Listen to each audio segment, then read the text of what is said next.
Welcome to the Home Team Podcast. I'm Carl Falconer. And I'm Daniel Arroyo. And we're tackling homelessness.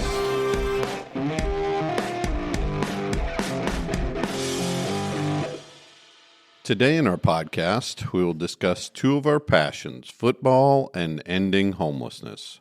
Please join us through 4 quarters, with our topic this week being, what is transitional housing? So how's your weekend, Danny? So I was just thinking about it because I knew we were going to talk about it, and I forgot what I did this weekend. Whoa. We went to Disney Springs. That's what we Disney did. Yeah, Springs. we went to Okay. Disney Springs and hung out and just saw the trees and all the Christmas decorations. And Nice. that's it. It was just a quiet weekend at home. So Okay, yeah. good.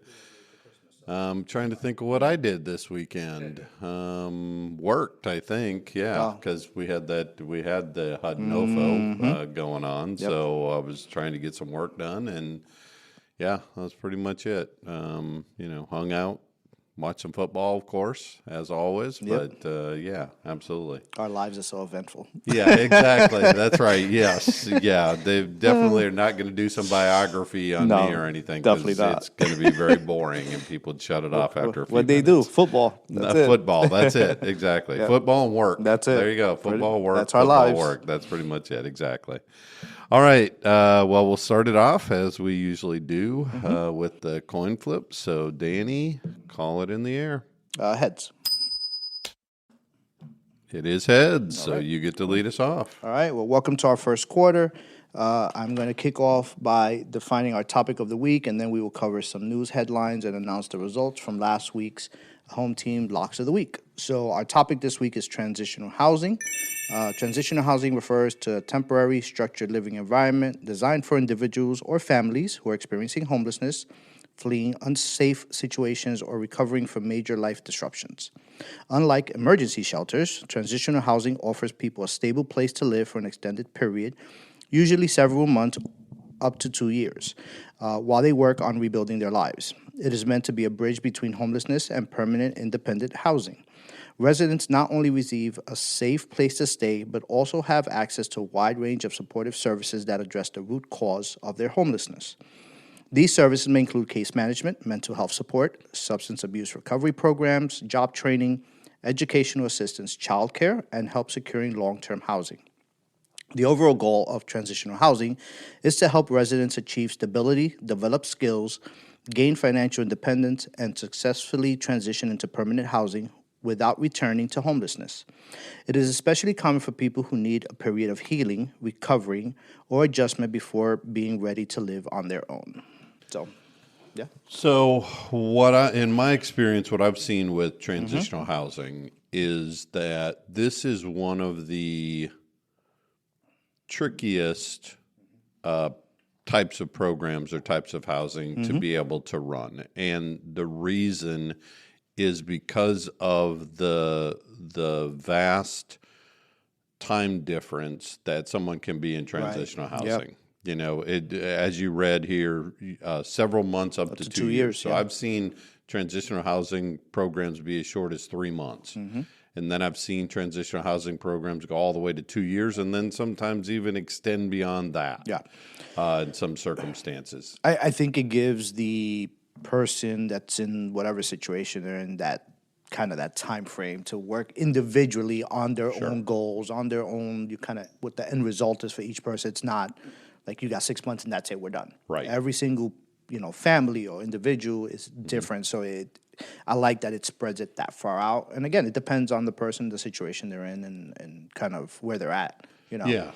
I think for service providers, though, that's where it gets tricky. That's the problem, is how do you budget for a transitional housing program when you don't know whether you're going to have 10 people who are there for 2 years or 50 people there for 2 years, or you're going to have 20 people there for 3 months, 17 people there for 6 months, 35 people there for 18 months. I mean, it's all over the place, and trying to budget for that is a really hard thing. But the reality is the best transitional housing programs run their programs like that, in just like you described, where they give the person the least amount that they need until it's called progressive engagement. Right. So what you do is you give them the least amount that they need to be able to get from month to month until they become independent.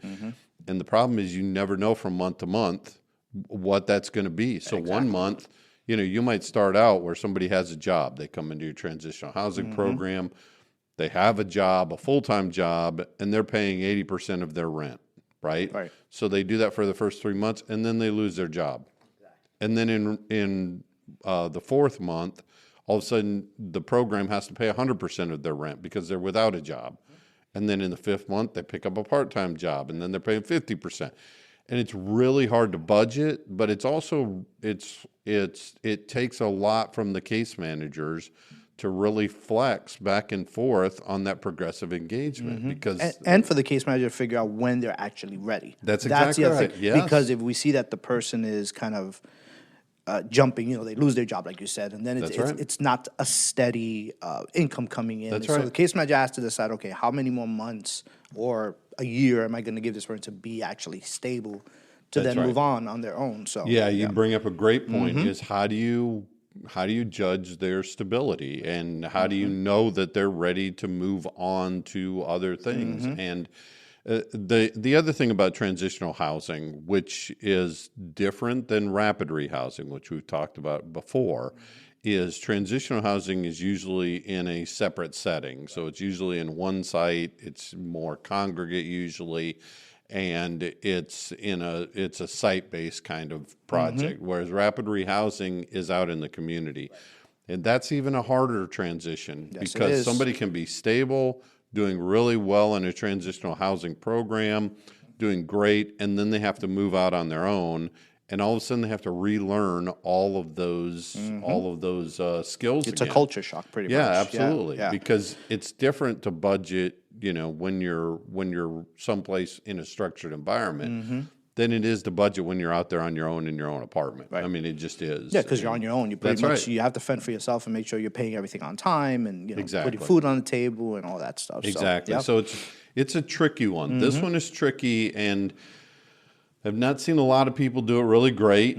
I think also call for the transitional housing, like we said, about when to roll someone off. I think creating a program like this, you have to create what the criteria is to come in. Yes. But then what the criteria is to go out. To get out. That's what I mean? exactly right. And if you set that and all the case managers are in line with the same criteria for someone to exit out, Right. I think it'll make it more successful because then everybody follows kind of the same plan. Yeah, absolutely. So, And again, it's hard to predict that though.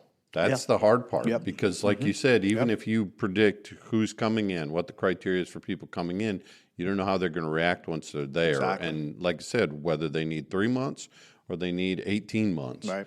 And budget-wise, that's just a nightmare. It's all over trying the to place. figure out. You don't know how much money you need. Yeah. You'll estimate for the most conservative estimate, and then end up with a whole bunch of extra money that you can't spend down or something. and how many people you're going to serve within that time? Absolutely. So to budget yourself accordingly. So Exactly. So it becomes a little bit of a challenge, but we'll talk more about it later. Now let's take a look at some of the headlines from the homeless world. Earlier this year, Orange County, and that's here in Orlando, or here in Central Florida, Orange County nonprofit Matthew's Hope partnered with the Apopka City Council to bring a sleeper bus to the second largest municipality in the county. It's meant to help keep people experiencing homelessness off of the streets at night and give them a safer place to rest. Its Orange County location in Winter Garden will be getting a carbon copy of one of the existing buses sometime next year, and it's something the organization is very excited about. Matthew's Hope gave a tour of one of its buses in its parking lot in Cocoa, down south of us. It's a coach bus transformed into a mobile overnight shelter and is a program the organization's founder, Scott Ballou, said he couldn't imagine when he kicked things off 16 years ago. I'm still trying to figure it out. I just wanted to help some homeless folks, Ballou said. So this is a really good story. This idea of the mobile bus is a really innovative way to think about, trying to do things. And again, we'll talk a little bit more about innovation and creativity later, but this is one of the more unique things. And I know they have right now we have the Christian Service Center has the 407 Connect, and they have this kind of sleeper bus. But Apopka, for those who are not familiar with Apopka, is more of a rural kind of area. So the homelessness there, I would say, is not as dense, but it's probably more spread out. And so for them to have a bus in that area is a really positive thing, because they don't have shelter out in Apopka. And in order to get to Orlando, people would have to go a long ways, travel a long ways, and transportation is just not that easy for them. Yeah, and Apopka is very close to Winter Garden and to Ocoee, where there are other service providers like Matthews Hope and Christian Service Center, but there are no shelters out there. There's no shelters. So they're kind of the hub of kind of capturing all those people in those areas to provide services. But no, I think this is the new kind of thing now, is sleeper buses. Yeah. I just want to see what the outcomes are going to be. That's what I want to see, because if they're doing great work, not saying anything bad about the buses, but if we're just putting people in for the night, but there's no housing afterwards, then it kind of defeats the purpose. I would love to see in a year what the 407 Connect, what Matthews Hope, what their kind of results are to get them off the street. Too. Yeah, I think that might be one of the drawbacks. And again, we'll have to see, but that might be one of the drawbacks of the bus is that you can't provide services on the bus, really. Right. They're designed for sleeping. And that's it. Yeah. So it's almost like going to an emergency shelter and getting kicked out during the day. Right. If there aren't any follow-up services, or there's nothing for the people to do during the day, service-wise, well, then it's going to make it real challenging. Yeah, but I think it's great just being out there is, these folks that are on the street, it takes them a long time to get downtown to go to a shelter. Yeah. By the time they go, those shelters are either going to be closed or they're full. Yes. And it's just a waste of their time heading all the way down there. So Absolutely. I think at least they're getting some relief being in those buses at night, not having to get incarcerated, not having to get, kind of pushed away from wherever they're located. So and a lot of people out in those areas don't want to leave those areas. I mean, that's where they're familiar. That's where with. they're from. That's where they grew up. That's where they're from. So this brings the services to them, and I do like that aspect of it. Yep. All right. Now let's take a look at how our Cowboys and Bears did this week. This is going to be the depressing portion of the... Our tone will be different from last week. It's definitely going to be definitely going to be different from last week. So my Cowboys played the Lions. We lost 44-30. I figured it was going to be that kind of game. The Lions have a great team. So, they do. We just made a lot of errors. CeeDee Lamb got a concussion. Yeah. He hit hard on that floor. Like, you could see him that something was wrong when he hit. Yeah. So I don't know where he's at. I doubt he's going to be in next week's game. So, but that's a big loss. That's a big loss. Yeah, but we are 6-6-1. Yeah, and fighting for the playoffs still. I mean, that's the so just watching the game. They when it comes to playoffs time, they start giving already percentages. That's right. So if you win here, you're going to be this. So we were at 29% if we won the game. If we did it, we were 9%. And that just seeing that number, I was like, oh, this is not good. So our best bet is to hopefully win the division. If the Eagles continue playing kind of the way they're playing. But I don't know about the playoffs right now. But next week we have the Minnesota Vikings, so that's going to be an interesting game as well. Yeah, is that in Dallas or is it Minnesota? Do you know? I think it's in Minnesota. You think so? I think. Okay. Yeah. Mm-hmm. Yeah. Well, that one's going to be. Well, the Vikings haven't, but they did beat up on Washington last week. But Washington, we've already talked about Washington. They're doing really bad. Well, Washington and the Giants already eliminated from playoff contention. Right. So and I don't understand that. There's something going on there in Washington in particular. The Giants haven't been good for a while. Right. But Washington's usually up there, and they always give the Eagles and the Cowboys kind of a run for their money. This but year they're not playing the way they usually do. Well. Yeah.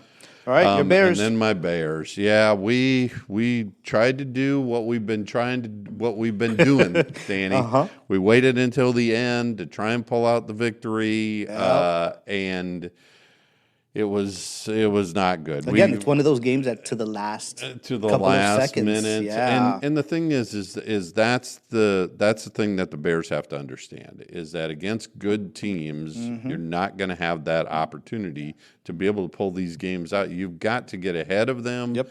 You got to stay ahead of them. Our defense let me down a little bit in this one, but we were missing our safety. And that made a huge difference because you could see they had 3 big plays for touchdowns, big pass plays. Well, you made a good point when we spoke about it yeah. yesterday. You said, if they play like this in the playoffs against other teams, this last minute, it's not going to work. It's not going to work. It's not going to work. Absolutely not. These teams that are not having great records and like they've been doing kind of all year. Yep. Coming back. But look, they play the Packers and see what happens. It's it just a different didn't work. story. Yeah, so. That's exactly right.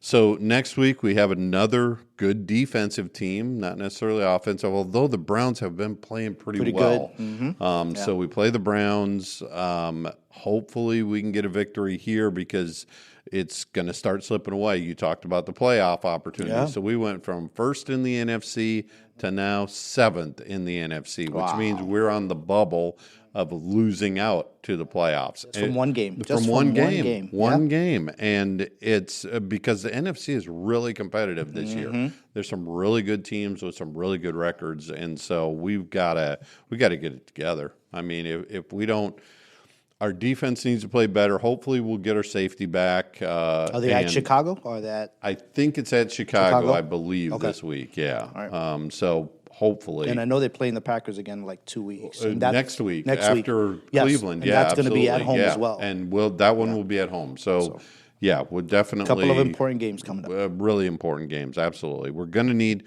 I figure we're probably going to need 11 wins to be able to get in, to get into the playoffs. So, which doesn't leave your Cowboys in a very good position. No, it does like not. I said, 9%. Yeah, when I saw that, I was like, just might as well just go home. Well, and without CD Lamb, that's going to be that was really a rough hard. one. Yeah, so. Absolutely.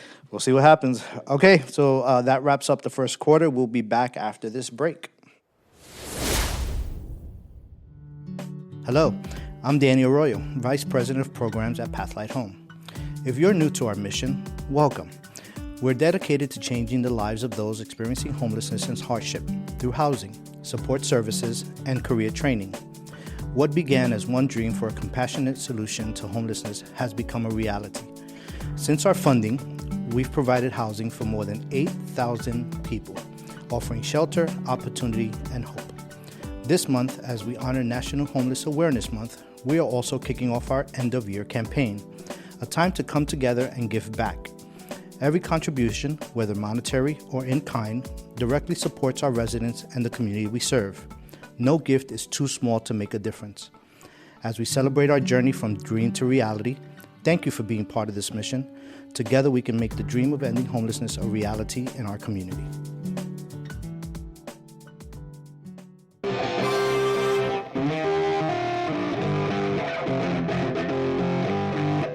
This is the second quarter. We're getting a little deeper into a homelessness topic with something we call offense versus defense.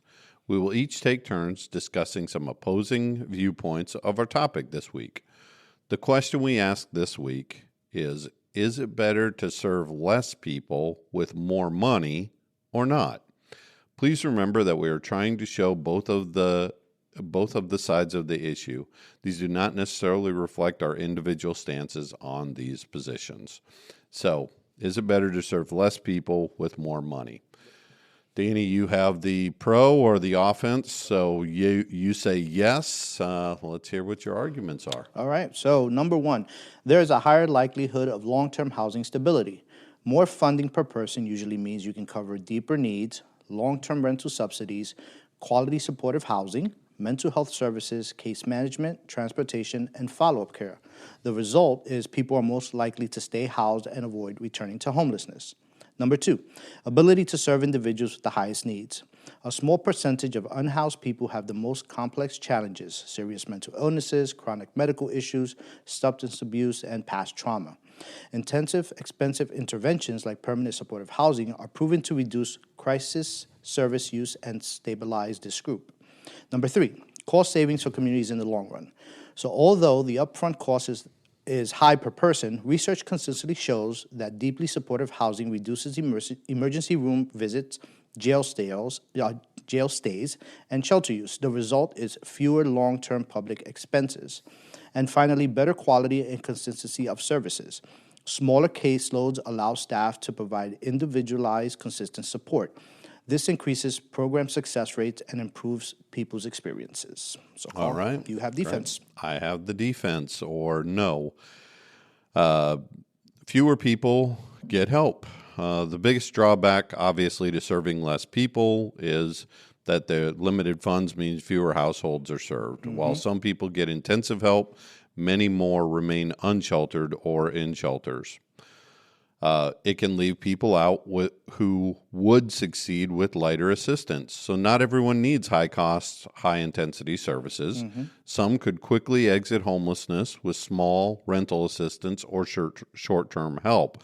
A serve fewer with more approach risks underserving this large group. Next, the political and public resistance. Policymakers and communities may perceive it as unfair or inefficient to spend large amounts per person when many others are unserved. This can make funding harder to sustain. Next, the risk of bottlenecks. If every case requires heavy resources, wait lists grow, shelters remain full, outreach teams struggle to connect people to housing quickly. And then finally, there's a potential for misallocation if needs are not accurately assessed. So if assessment tools misidentify who needs expensive services, resources may go to the wrong individuals, reducing overall effectiveness. So I'll start with some of your points that you made. Of course, permanent supportive housing is something that they pointed out in yours, is that you get to serve the people. So it's kind of the 80-20 rule. I don't know how many people are familiar with that, but basically the 80-20 rule says that 20% of any problem or issue that you have, 20% of the people that have a certain problem will take up 80% of the resources. And so if you're serving that 20%, then just like it says in some of your argument here, you can get better quality services, you can reduce savings in other places like the community, things like that. I think the biggest problem with serving less people, and this is something that we see over and over, is that people can't see the results as easily. Is that, and I'm talking about the community, I'm talking about people that are not in our service field.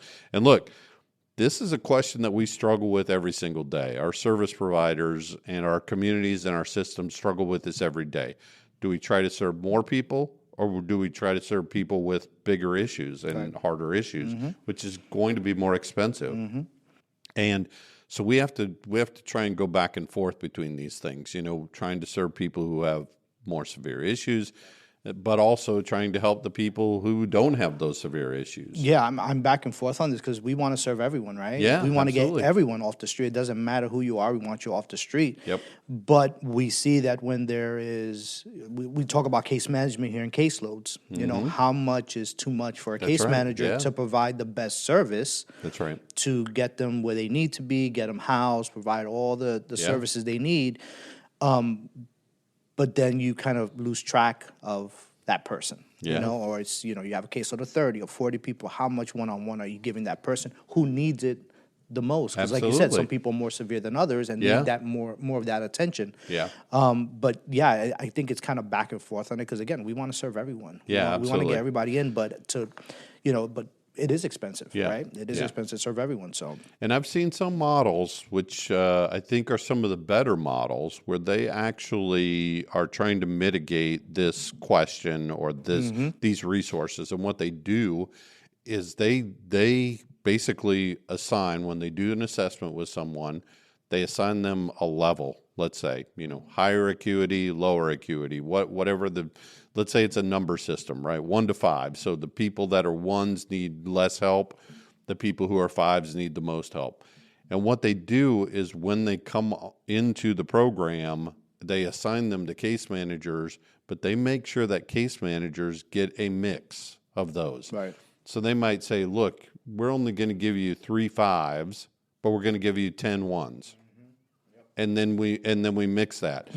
And if another 5 comes in, we're not going to assign them to you. We're going to assign them to someone else because you have enough 5s already. And they mix that. So they're able to serve more people, the 1s on that end, but they're also able to serve people with more attention on the other end because they have a few of those. But then also it makes it easier for the case managers because then they know, okay, this person's coming in with a 5 level of need, a high level of need that they need. I know I'm going to have to see this person maybe 3 times a week.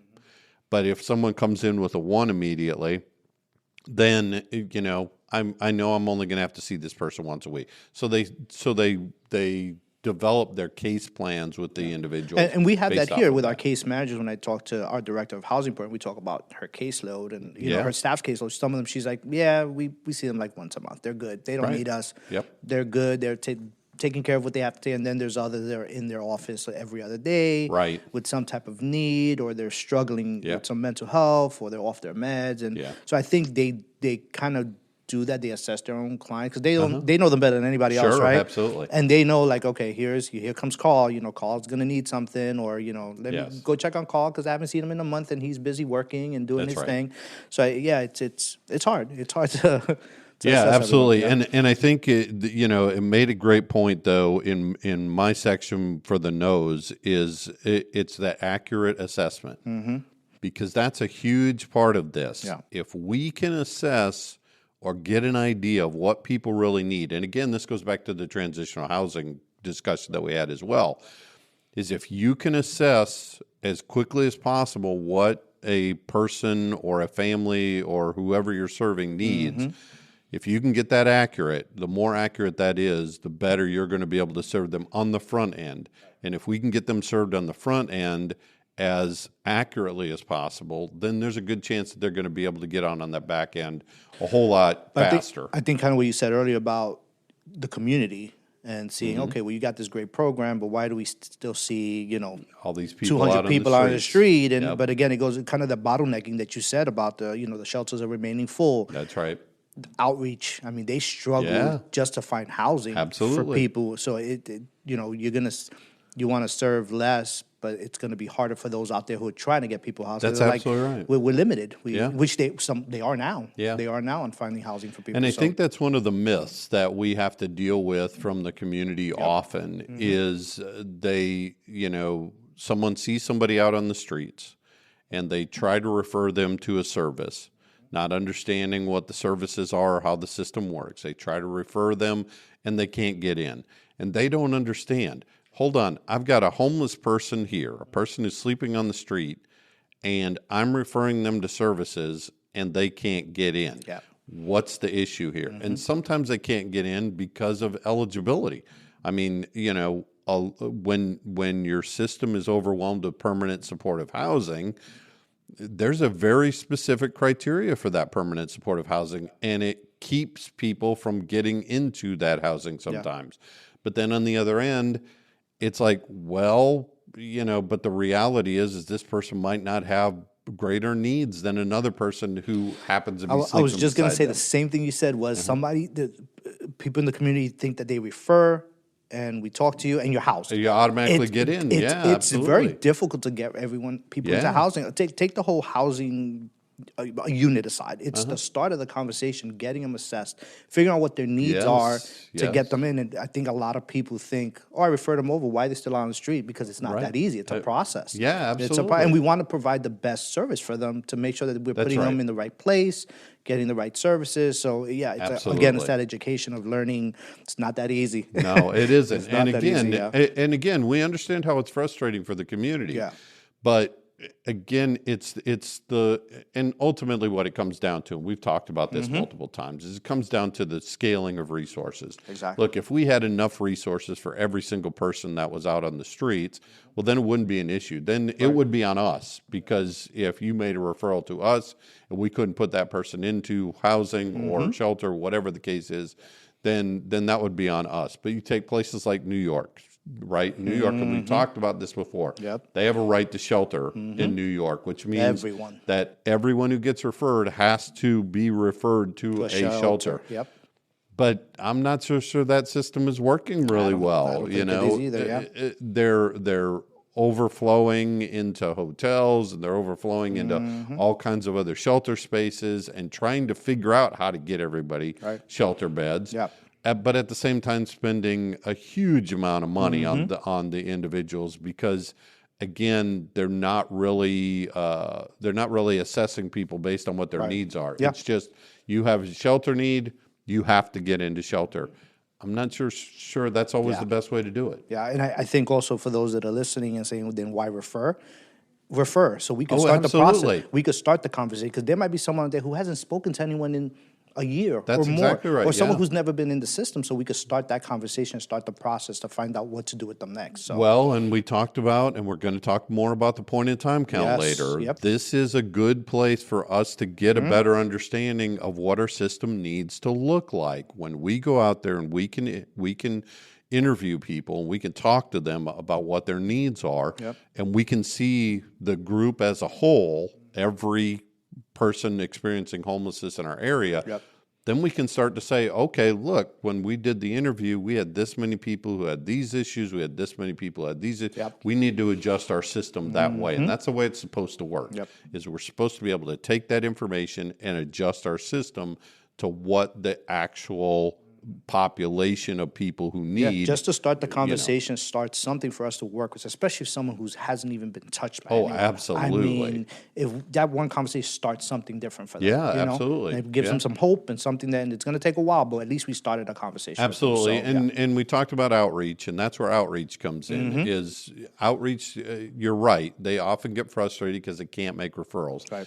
But the least they can do is they can go out, they can talk to people, they can assess people, and they can start working with people while they're on the street still.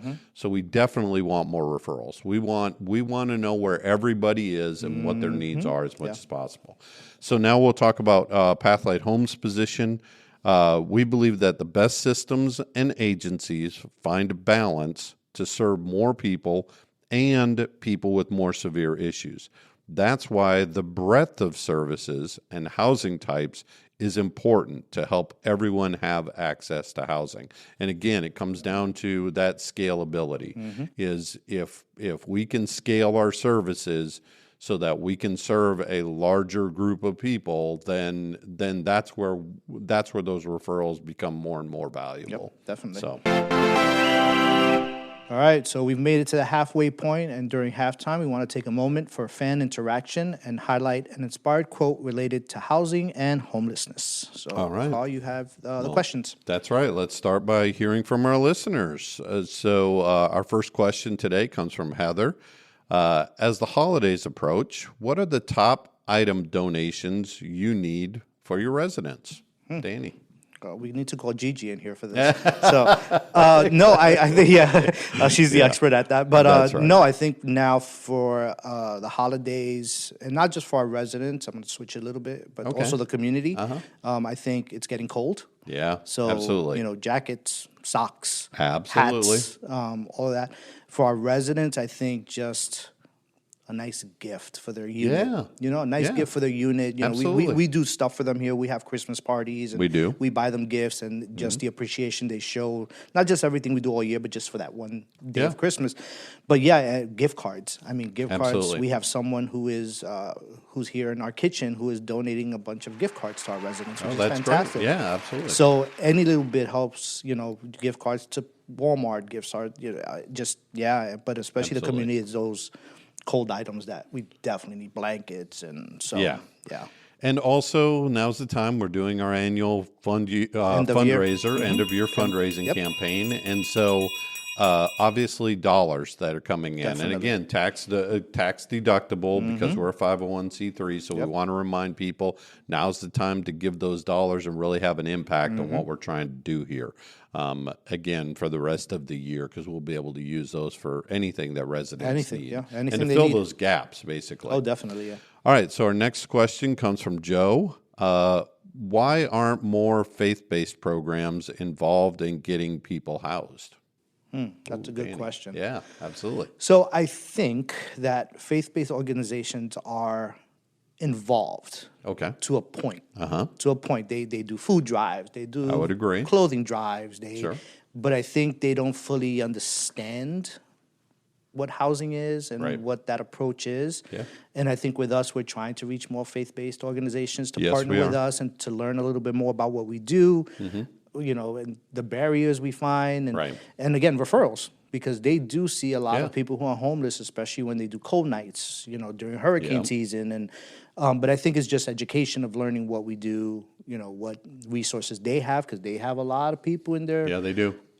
in their church that might have, housing Yeah. units or houses that they could rent rooms. That's and right. So I think it's just more connection of the faith-based organizations with us nonprofits. Sure. And just starting those conversations and figure out how we could partner together but letting them know what we do, Yeah. how we do it, and then how they can kind of jump in when we don't have housing. Right. And do they know someone? Well, and I think this question is getting to the scalability. Again, I'll use that word.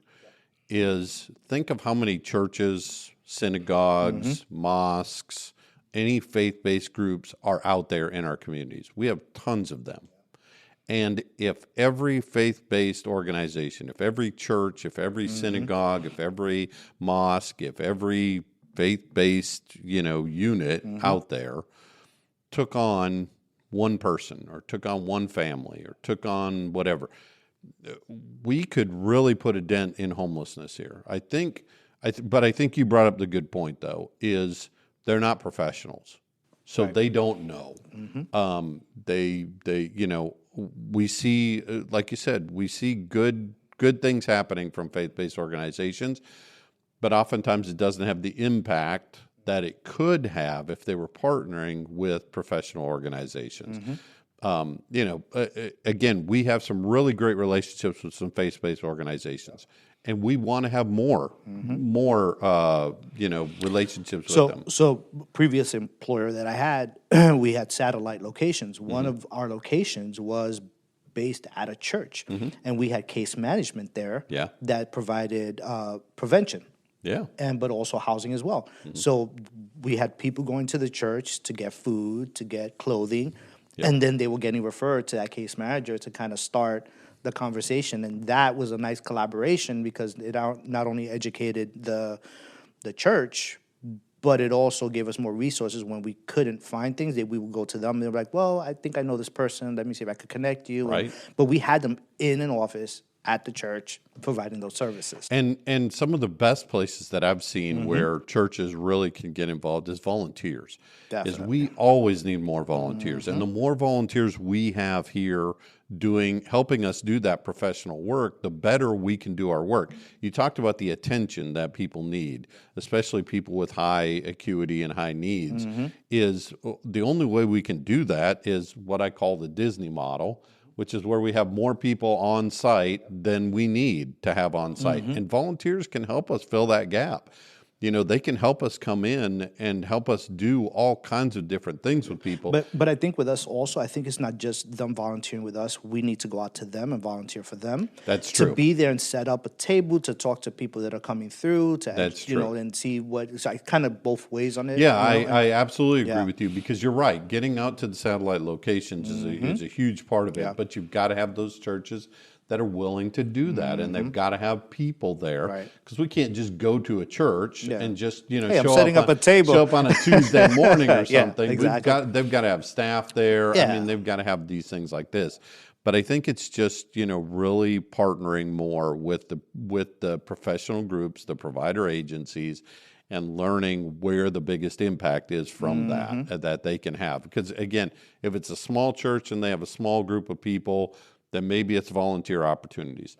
If it's a large church, well, there's a lot of money that goes into large churches, and that money could be used to house a lot of people. And sometimes it's land. We talk about property and trying to partner with churches because they have a lot of property often. We could build housing on that property. Like you said earlier, like one church just sponsoring a family. Right? Yeah. Sponsor a family, we start the process, get them housed, but the church is involved in all those steps to get them there. Absolutely. So, definitely. Absolutely. All right, so it's time to get inspired by our quote of the week. So our quote this week comes from Deepak Chopra, who said, "All great changes are preceded by chaos." And this is a good saying. And what I really like about this saying is it's true. I mean, you think of us as human beings, and you think of when we want to make changes to things, right? Mm-hmm. It's when we're in chaos. It's when something happens to us that all of a sudden we want to go ahead and we want to make change. Because we're not apt to try to make changes, right? I mean, that's just not who we are. We like things the way they are. Mm-hmm. We like things to stay the way they are. That comfort level. But until something happens, something usually bad happens, then we adjust and we have to make that change.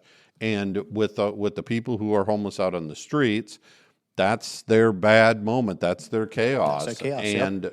And I think that's one of the other things that the community needs to know is that most of the people out on the streets want to change their lives. They want to have better lives than they're having.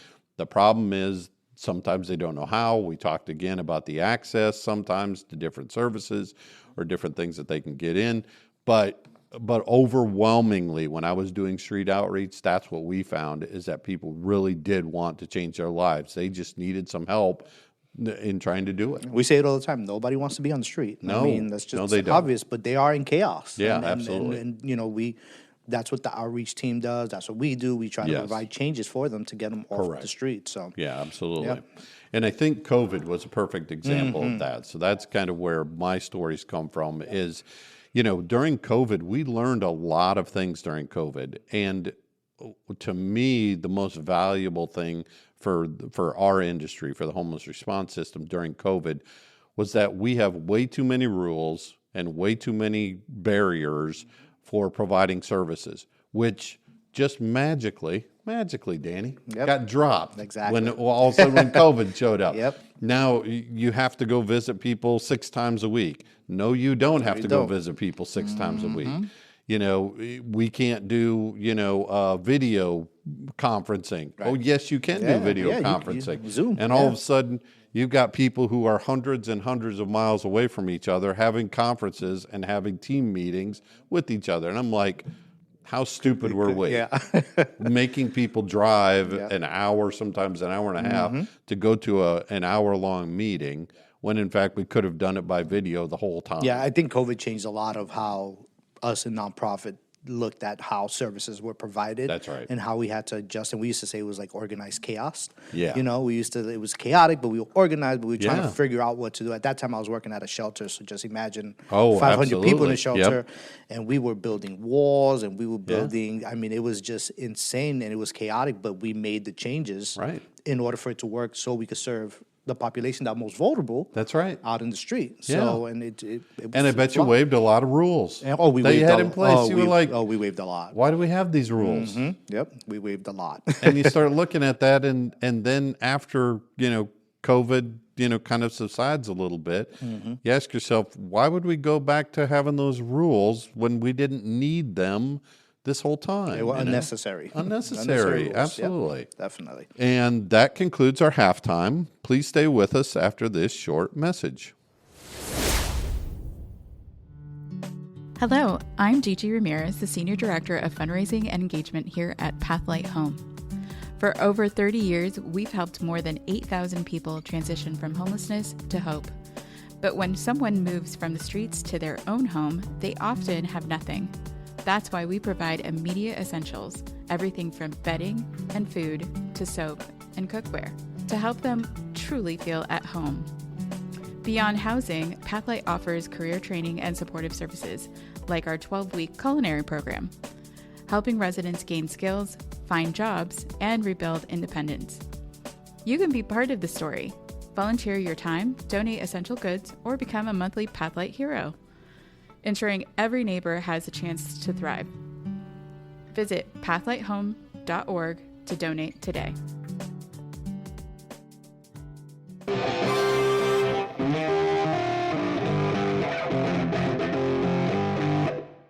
It's now time to kick off the third quarter by highlighting the goodwill and good works in the NFL community, looking at how our local football teams fared, and announcing the NFL Home Team Locks of the Week. So our NFL Player Spotlight of the Week this week is the Steelers have their 2025 Walter Payton. He was such a great player. Yeah, he was. NFL Man of the Year award winner, and the player who will go on to be nominated for the overall award at the NFL honors before the Super Bowl. This year, the winner and nominee is linebacker Alex Highsmith. I am so humble, honored, and grateful to be the Steelers nominee for this year's Walter Payton Man of the Year, said Highsmith.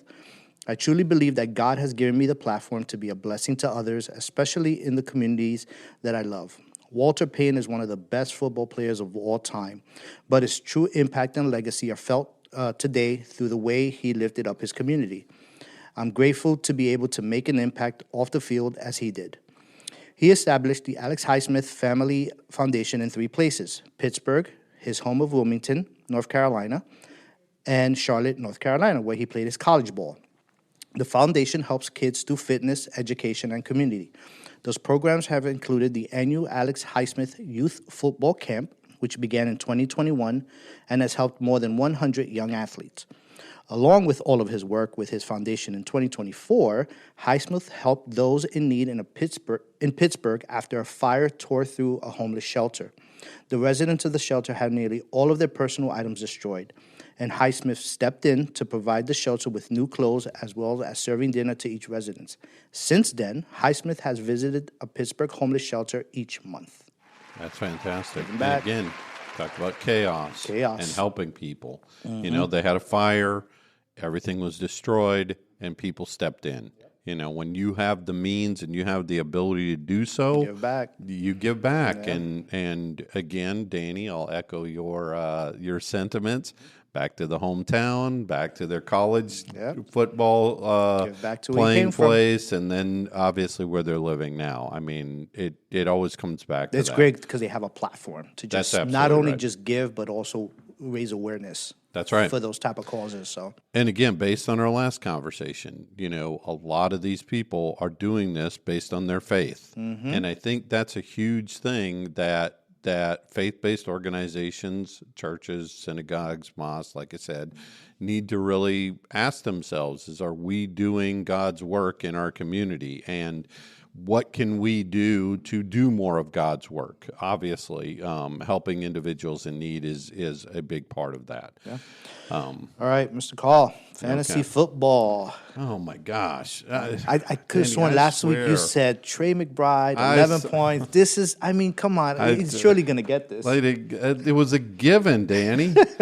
So last week I picked as my fantasy football player pick of the week. Let me cut you off for good. I think next season we need to get a score on you on that. Like what you're Oh, my God. I just want to see where we're at because I don't know. No. I don't think it's very positive right now. No. And we could do it as a differential, right? You know, they do the differentials in football. Yeah, I'd be about minus 190 at this point or something. I don't know. It's just terrible. All right, so Trey didn't do that good, huh? Trey McBride, tight end for the Arizona Cardinals, who is a great player. Mm-hmm.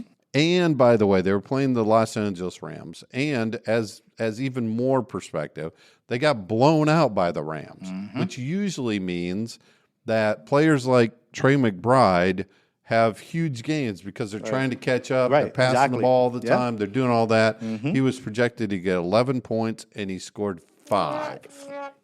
5, Danny. Okay. 5. It's not good. It's like was he there? It's practically he didn't even step on the field. Was he there? I don't know.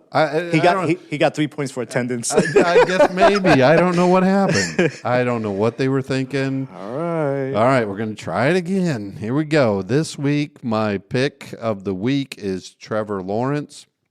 He is a quarterback for the Jacksonville Jaguars. Okay, this looks good. The Jags are coming on now. This one looks good. Yep. And they're playing against the Jets. Jets. So you've already told me the Jets are no good. So he should easily make his 17 That 17 points. might double probably. There we go. Yeah. So I'm looking for Trevor Lawrence to have a big game against the Jets. I think it's at home actually in Jacksonville. I'm pretty sure. Mm-hmm. He's projected, like I said, to get 17 points. So hopefully he'll outdo that. Good luck. All right, so now on to my fantasy flashback. This week we give a little bit of love to a kicker. How about that, Danny? Chris Boswell. So in week 15 of 2016, Chris Boswell, the kicker for the Pittsburgh Steelers, who's still the kicker for the Pittsburgh Steelers, by the way, kicked 6 field goals in a 24-20 victory over Cincinnati. Wow. 6 field goals. And to add to that, 5 of those 6 were over 40 yards, which is fantastic. So Chris Boswell had a great week that week. And if you had Chris Boswell as your fantasy kicker that week, you probably won the week because kickers are not known to score that many points, but he got a lot of points that week. Yeah, that's pretty good. And now onto the local football team. Jones. Watch, just team. I just put team. Just not team. Just teams. team. It's Just not team. teams anymore. It's teams. Go Jones. High School. Go Jones. There you go. Both rooting for Jones. Yes. Jones is still in the playoffs. They beat Port Charlotte 35-23. They're now ranked number 27 in Florida and number 6 in Orlando. So their next game, which I believe is the semifinal of the playoffs, I'm pretty sure it's the semifinal of the playoffs. So 2 more games, Danny, 2 more games. Getting there. All right. They will play American Heritage, who is 8-5. Jones is now 12-2. They'll play American Heritage, and hopefully they'll get the victory. Now, American Heritage is a good team. I imagine these 5 losses are probably to really good teams. Yeah, I think Boone played them this year, if I'm not mistaken. Okay. Yeah, I think we did. And, I mean, I think they're a pretty good team. So I'm hopeful Jones can get the victory and go on to the championship. They're playing very good. But this one, I think we're starting to get a little hairier. The further you get in the playoffs, it gets a little more challenging. And now into our locks of the week. We're predicting the home team to win each week. And, all right, Danny, here's where, again, I didn't do so well here. Last week I had the Atlanta Falcons. They were at home versus Seattle. And I know Seattle's a good team, but Atlanta's, trying to make a playoff run here. Tampa is leading their division. And they're trying to get back in it, but they got blown out by Seattle. Yeah. Seattle 37, Atlanta 9. So I lose, and that takes my record on the season to 6-8.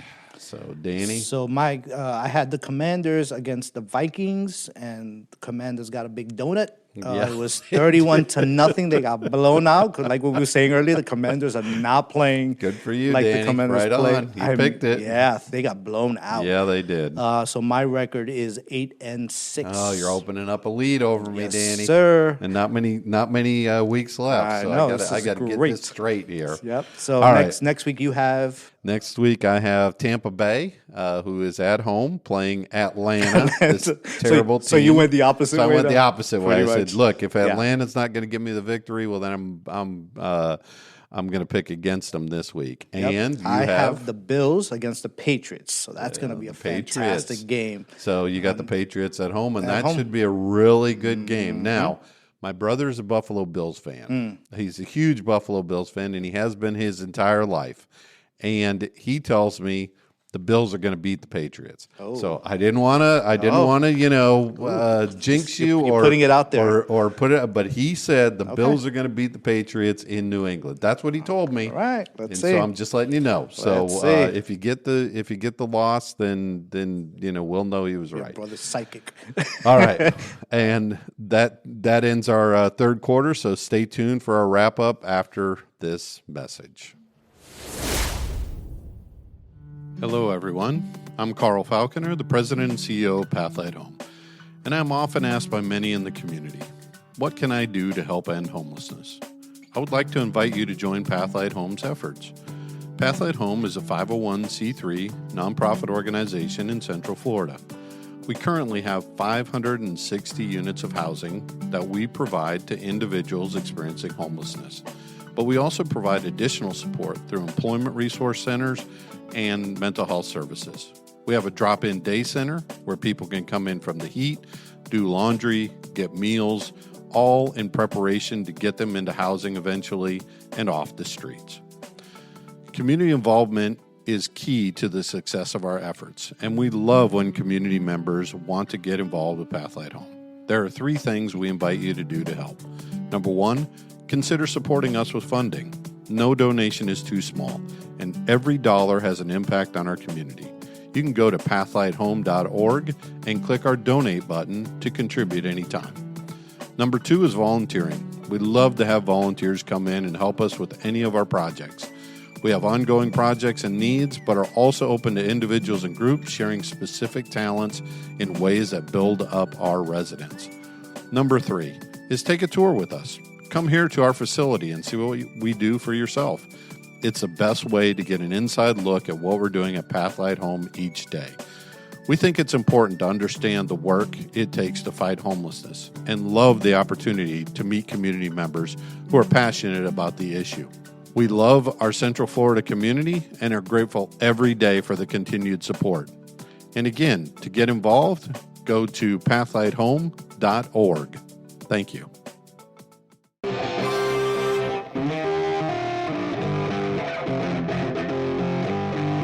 All right, welcome to the fourth quarter, where we will wind down the episode by reflecting on the homelessness MVP and fumble of the week before wrapping up with our key takeaway. So, Carl, you have the MVP of the week. Let's start with our MVP of the week. Our MVP of the week takes us to Champaign, Illinois. With temperatures plummeting into the single digits, the Champaign County Regional Planning Committee has opened its first seasonal overflow shelter for families with children under 18 years old. The first come, first served pilot program screens families at a remote facility on Neal Street. Once approved, they can check into the shelter, which is within a half a mile also in downtown Champaign. The RPC isn't releasing the shelter's specific location in the interest of guest safety. The shelter can hold around 8 households each night with a capacity of 24 individuals. There is no limit to how often a family can stay. Jesse Heckenmuller, the RPC's Assistant Director of Community Services, said the program stemmed from a community need. I think that all families in our community are valuable and worthy of safety, support, and dignity, she said. And from my perspective, this is important because this is one way that we're able to offer housing and also learn how we continue to improve what is offered, how it's offered, and how it meets the need within our community. Families seeking shelter should arrive at the screening office before doors open at 7 p.m. and close at 7:30.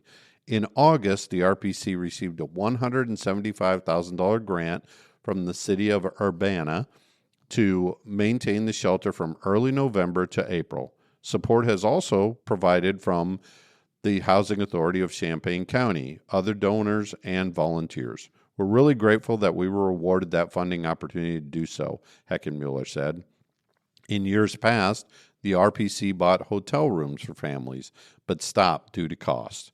Bryce Decker, the program manager, said the program is well worth it. I believe we actually have the ability to succeed, and I think it's worthwhile, he said. I think people should have a chance to live full lives, not having to worry about freezing or knowing what's happening to them night to night is worth it. So Pretty good. Right, Kinda- absolutely. kinda And what- it's the first one. Yeah, It's and kind of what we talk about too, opening smaller shelters, identifying the population you want to serve. That's right. And it's And- 24 families. And I mean, doing it, simple. again, $175,000 to serve over 4 months or 5 months. Yep, that's not bad. That's not bad, That's not you know. bad. And the value they're going to get out of this, because being able to take these people off of the streets, even for a night, can get them connected to housing later. Exactly, especially during this time with the weather. And Illinois is very cold, so. Absolutely. There's no doubt about it. All right, so now I have the fumble of the week. So, in West Virginia, members of Wheeling City Council heard backlash Tuesday night about the closure of the city's homeless encampment, which earlier in the day was vacated and cleared of everything left behind. After awakening to a heavy blanket of snow from an overnight winter storm, volunteers and representatives of local service agencies on Tuesday morning continued to assist the last remaining individuals at the camp on city operations department property in Industrial Drive near the Peninsula Cemetery that for nearly 2 years had served as a place where the homeless were permitted to stay in tents. The city chose to close the site at 5 p.m. on Monday after giving 6 weeks' notice, describing the location that had been exempted from the city's new camping ban as a failure. While no one who remained at the camp after the 5 p.m. Monday deadline was arrested, a heavy police presence descended on the site Tuesday morning when city operations and refuse hauling crews brought dump trucks, backhoes, and other heavy equipment to clean up and clear the property. By Tuesday evening, all tents and other personal property left behind was cleared from the site, loaded into roll-off dumpsters, and taken away. It's just horrible. City leaders had described the camp as a hellhole that was not suitable for anyone to live in. No residents of the camp were arrested on Tuesday, but one volunteer at the site who reportedly was there with the representatives of Ohio Valley Mutual Aid assisting camp residents with vacating the site was arrested and booked in the Northern Regional Jail, according to the Wheeler Police. Melissa Marie Birch, 36, who was booked on misdemeanor charges of trespassing and obstructing an officer. East Wheeling resident Vincent DeGeorge of OV Mutual Aid spoke before members of the Wheeling City Council during their meeting Tuesday night. DeGeorge expressed frustration with the way the camp closure was handled, but assured his willingness to continue to work with city leaders to find a solution to the city's ongoing challenges with its homeless population. I came here tonight to ask for a reset. I'm willing to work with you, and I ask if you're willing to work with us, DeGeorge said. You guys have won. You've managed to close and clear Wheeling's homeless encampment just before winter on the eve of a snowstorm, not once, but twice over the past 2 years. You've banned homelessness.